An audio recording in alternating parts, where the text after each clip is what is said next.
back, ladies and gentlemen, boys and girls. Welcome back indeed. This is Ken McClinton, the host of the Exceptional Conservative Show, president of TECN TV.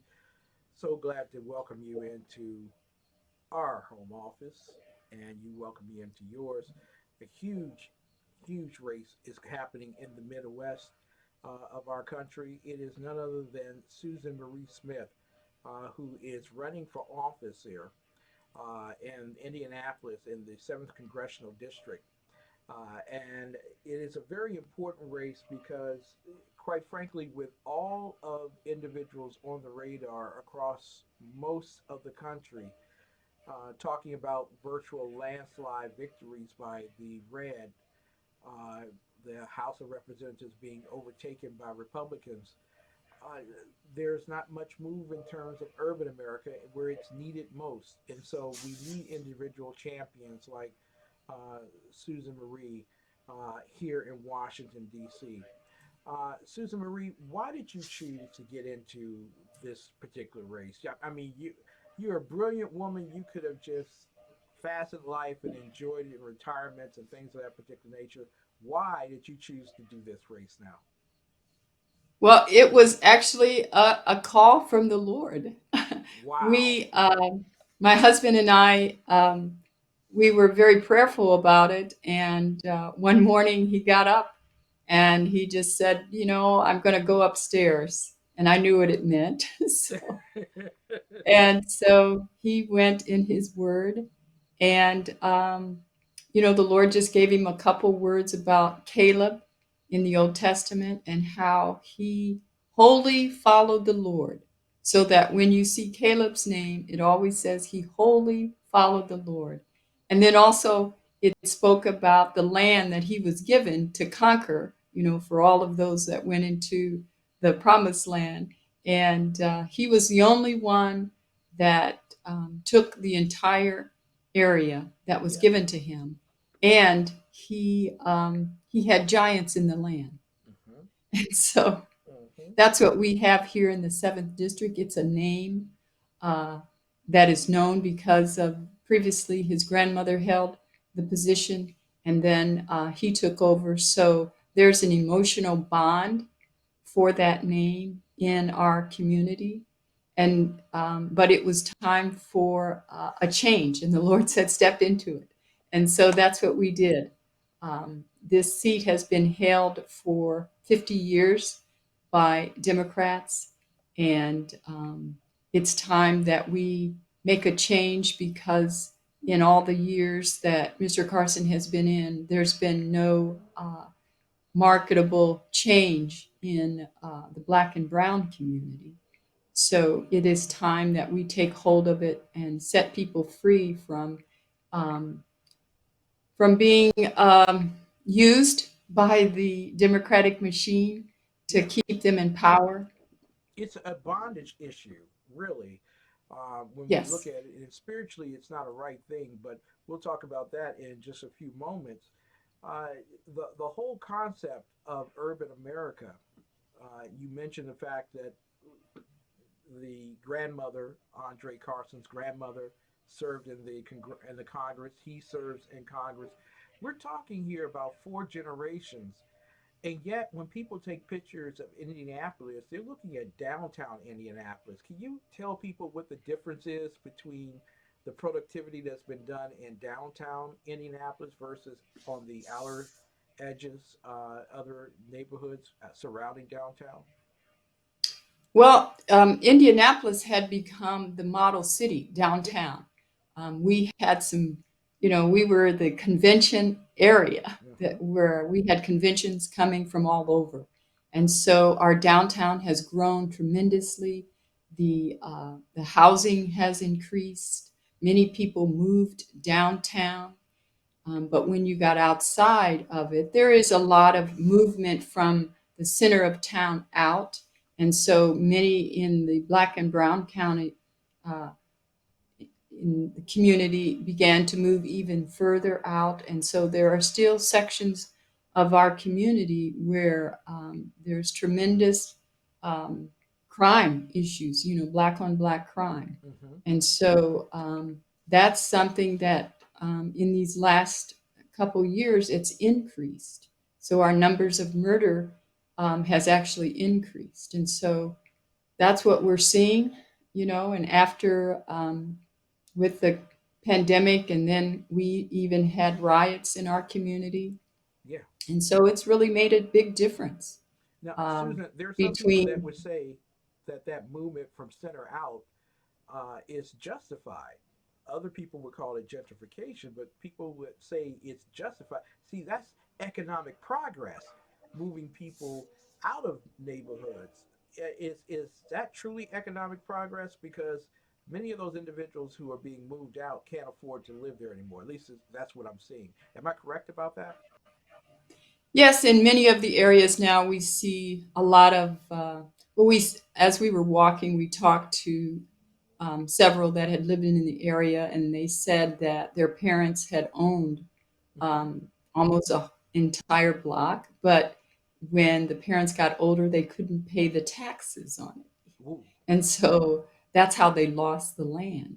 And so now those lots are being developed and the homes are going up. And, I mean, it's wonderful that you're seeing that development, but many in the black and brown communities, some are moving further out. mm-hmm. And sometimes when they move further out, what happens is they don't have all the services There you that go. they need, the grocery stores, and the bus is not as regular as if they Exactly. were in the center of town.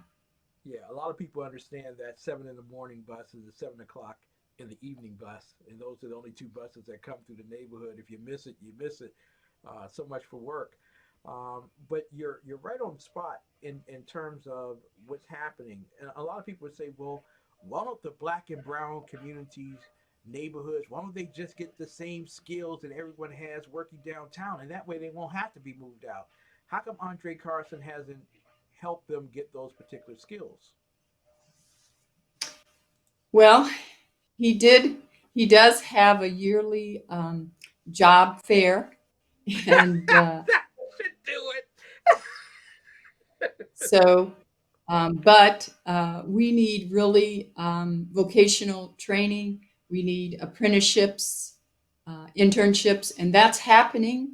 Before the pandemic, we had a very low unemployment rate for the Black and Brown community, and that was because of our governor bringing in many companies from around the world, and we have great school, Ivy Tech, it's vocational. So we're trying to draw many young people into the trades, and so it's just drawing them back in. It was just this pandemic and, just broke up so much going on in our community, but it wasn't because Mr. Carson was helping uh, develop it. It was because we had a strong state government that was bringing in businesses and just encouraging people. We were so active with the conventions and everything. We were just very Exactly. vibrant.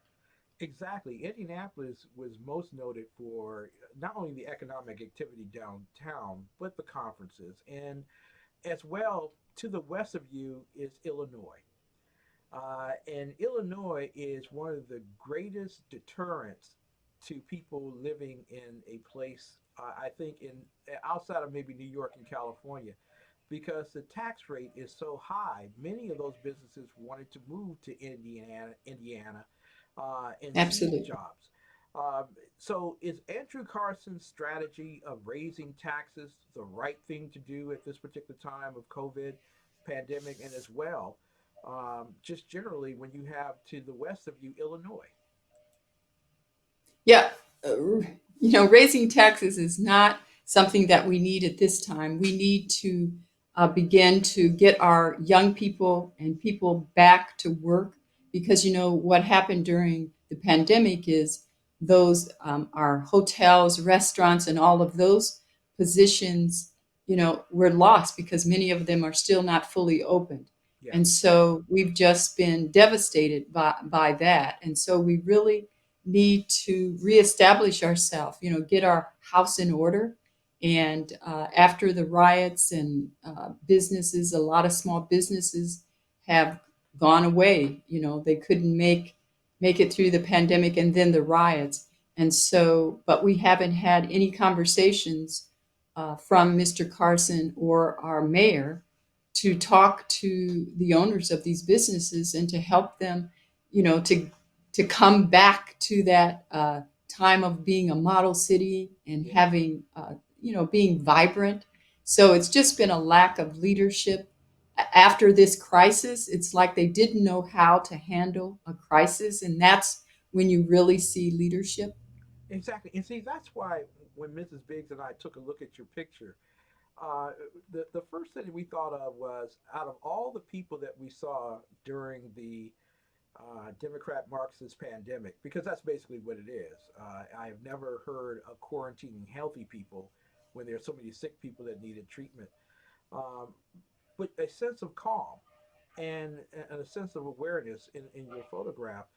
And that seemed to be missing in many of the governors and many of the other leaders that were set aside for that particular thing. When you speak of COVID in this particular case, there are those who are saying that the president is trying to take away the health care of the poor by taking away Obamacare, which was built around the individual mandate. I want to ask you here, do you feel the same way on this? What is the role of government when it comes to health care? Well, I think we've seen through the pandemic that this whole notion of Medicare, Medicaid, and for all is not something that will help us. We need, of course, to change some regulations, but having the government, a larger government, has always been uh, the worst thing. You know, you want the government to be out, and so that at the private level, there can be that competition and people can make choices as to the type of healthcare they want, and removing some of the regulations that the government has placed on our insurance and the ability, you know, for with respect to Medicaid, of being able to negotiate the price of Yeah. our pharmaceutical drugs and et cetera. So, you know, it's been these things where too much government has caused the cost of healthcare to rise, and so we need to move back and look at some of the regulations that we've placed so it can be more affordable. In Indiana, we have what we call Healthy Indiana, and it's allowing a part of Medicaid and private, and Yes. it's allowing more people to uh, come under a care, but it's not a Medicaid for all. It's specific as to your income and allows you to participate, and of course, children. And it's not one that's completely run by the government. Yes. And so it's one in which I guess we've come to a place where we think the government is the all in all, and that's where we're finding more troubles. Exactly.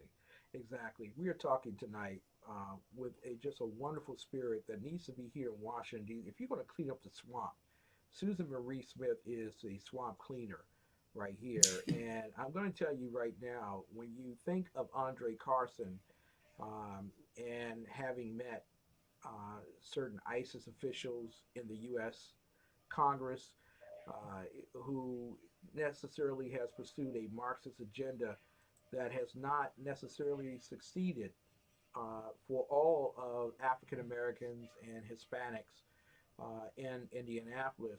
It's time for a change. It literally is. You speak earlier about the riots and what many people came to learn uh, at the end of August is that the insurance companies, the property casualty companies, were not picking up the tab.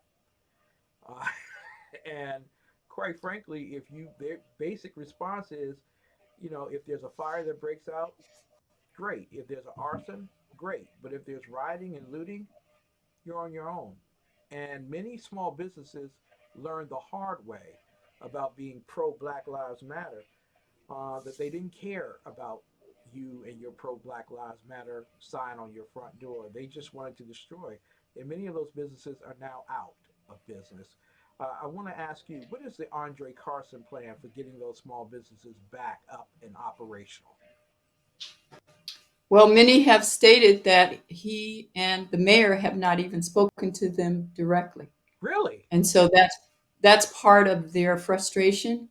And so we're reaching out to them. We're actually going to have a fundraiser at one of the small businesses, and be able to talk to them and address some of their concerns. We even have several of the local bars and et cetera that are suing because of some of the mandates, the Yeah. edicts, because of COVID 19 edicts that have come out.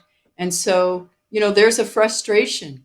And we have some private, sort of public agencies that are trying to bring back the businesses or allow them to prosper again. And it's going to be a journey for us downtown, Mhm. but we see development outside of downtown.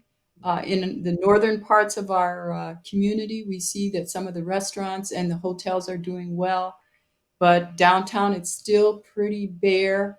And but it's moving very slowly, but they're still frustrated because they have not been spoken to and encouraged by Mr. Carson or our local mayor. Yeah, what people fail to realize is that these small businesses accommodate a great deal of individuals who don't have the skills to work in moderate and large scale businesses. They take the risk that a lot of those other businesses don't take. And in addition, they hire a larger force of individuals than the larger corporations and mid businesses combined. So when you lose that low income job, that's it virtually for many of these individuals. In the sense of de-policing Indianapolis, where does Andrew, forgive me, Andre Carson stand regarding uh, Black Lives Matter and taking away the police? Well, he did say we should defund the police, Hmm. and that we should bring in caseworkers. Um, And that was very interesting to hear because many in the community actually want more policing in their community so that they would get to know the officers. There is a concern about de escalating some of the powers, some of the circumstances to de escalating, training for the officers in de escalating. That's one of the issues. And there is some talk about some of the reforms, but many of them were just dumbfounded when he said to defund the police. Exactly. And So, Susan, that was, I have to ask you go here: ahead. are you getting the endorsements of the police out of Indianapolis? Um, No, I haven't. I have okay. not. I'm still on an individual basis, yes. Yes.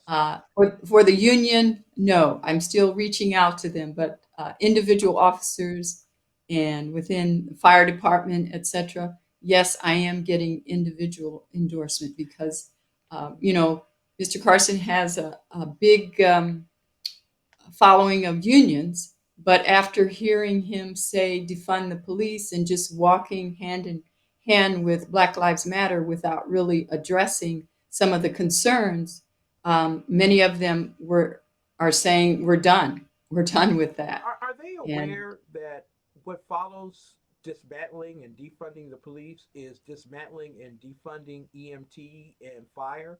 Are they? Do they understand where this goes? I don't think that some do, but I think we've been looking at Minneapolis and how now Yeah, they're wondering where are our police? exactly. Or Newark, New Jersey. I mean, come Yes, on. yes, You don't have to yes. go far to see that this doesn't work. Listen, in finality here, because a lot of people are listening to you, and you are really the calming influence that's needed uh, in an area where we have Ilhan Omar and AOC and Nancy Pelosi. You need a calming influence. And in addition to that, there is expectation that with Amy Coney Barrett coming to the Supreme Court, that Roe v. Wade will eventually be overturned during sometime during the 4 year period that Donald Trump takes as president second term. I wanted to get firstly your opinion regarding is it time to reverse Roe v. Wade, and then secondly, how can people support your campaign?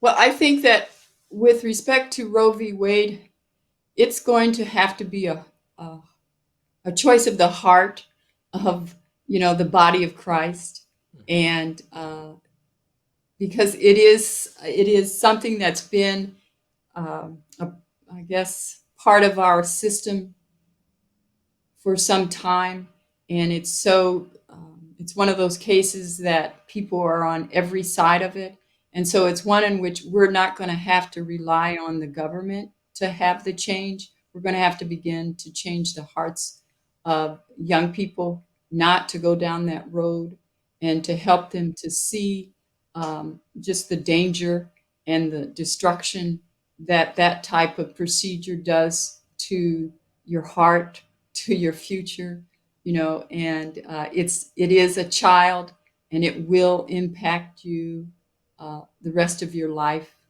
And so that's the direction my fight would be, is to change the heart. Susan Marie Smith, how can people support your campaign out of Indianapolis? Absolutely. They can go to my website, susanmariesmith.com, and donate. And that's the biggest thing that we need here, because um, we are running against someone that has a lot of money through the congressional Democratic congressional uh, status, and so many just give out of the fact that they've been giving. They haven't really. He hasn't been one, as we say, been in the ring to fight for his seat. It's just been given, and he's been holding on to it, Yes. virtue the name of his grandmother. But it's time that we hold him accountable, and he's seen as a freshman congressman, because nothing that he's done so far has passed the full house, Yeah. other than what we call naming a post office, naming a park, and a federal building in Washington, D.C. That takes a lot of work. That naming buildings, boy, I tell you, and it changes so many lives and so many jobs get created from it. I tell you, wow. Andrew Carson is the symbol of what's wrong with urban America, ladies and gentlemen. This is a symbol of what could be right with urban America. Miss Susan Marie Smith, Absolutely. we look forward to you coming back before the election. We want people to support you. Again, telephone number, is there an event coming up? Where can people go to support your campaign? Yes, absolutely. SusanMarieSmith.com, and my Facebook at Susan at seventh. Mm-hmm. And just, I have my number on there. They can call me, they can send me emails, and they can donate to help our campaign move forward.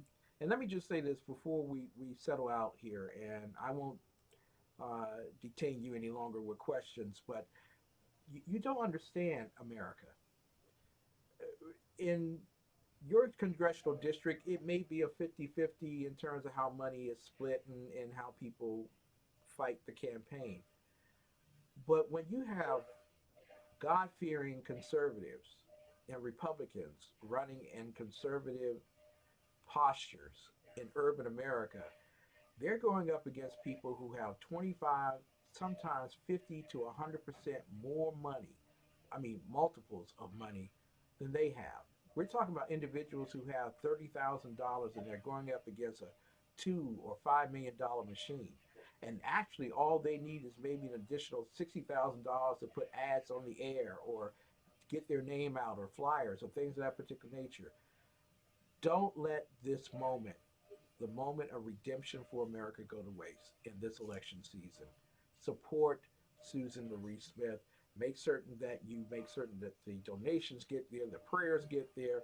But Absolutely. prayers are great, but donations work just as well. In addition to that, foot soldiers. Some of you all are conservatives out there in name only. See no. Because when somebody calls you, you can't seem to make it to events or you can't listen, stop, change your heart. Get out there, call her today and tell her, you know what? I'm coming down to Indianapolis, even if I got to fly from Portland or if I got to come in from DC. I'm going to you and I'm going to knock on doors and I'm going to make phone calls from you. And you can make phone calls and stay at home for her. But I'm telling you, Abs- you can change the course of America by winning back urban America. Susan Smith, thank you so much for being with us tonight. Thank you very much. God bless you. Ladies and gentlemen, listen, the race is not to the swift, but it certainly ain't to those who ain't running either. So, so make certain that you start running with her on this particular campaign. Some of you, I spoke with Brian Flowers. He's going to be on next week. He's running in Jackson, Mississippi. He's getting internal polling that shows that 75% of whites in Jackson, Mississippi are going to vote for him, which would be a huge swing. And at least 25% of blacks are going to vote for him in Jackson, Mississippi. Now, he's a Republican, he's a conservative, okay? And I want you to know that black and brown America has had it up to here, and we're drowning, and we don't want to drown no more. Make certain that you support these candidates. Susan Marie Smith out of Indianapolis. We'll be right back with more of the best of Urban Conservative Talk right after this.